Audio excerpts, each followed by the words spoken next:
tayo ng pusit. Papakuloan muna natin yan at itatapon natin mamaya yung sabaw para adobong tuyo lang siya o paiga.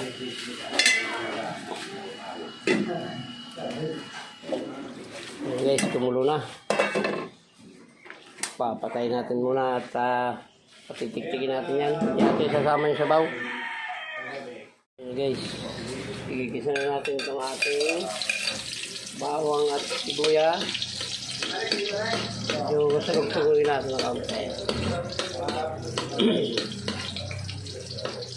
Yan, sabayan natin itong sili at sibuyas. Siling green lang guys, para hindi masyadong mabagsik.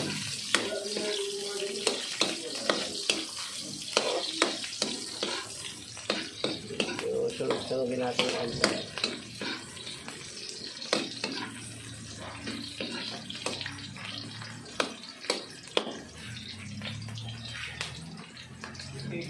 Yan, lagyan natin guys yung ating pusit. Wala na sabaw yan. Nalis ko na yung sabaw.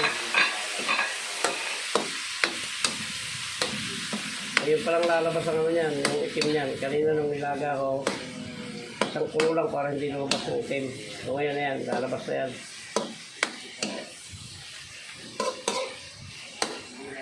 Lagyan natin ang mga ricado.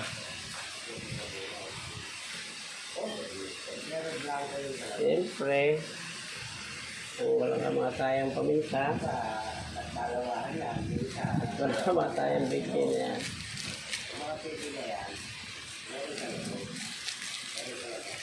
Wala akong tinuro guys. Tapos konting oyster sauce.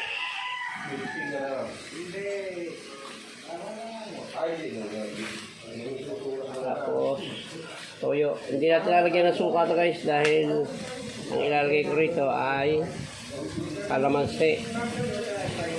Pag malapit na siyang maluto.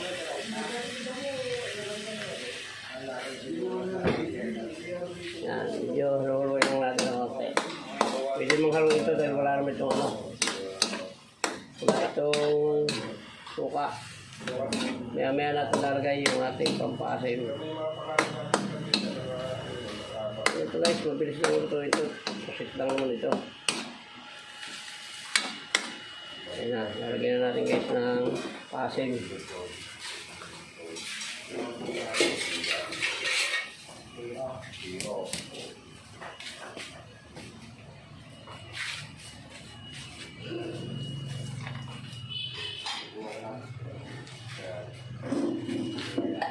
Ayan na, anong kat-kat yan guys ha.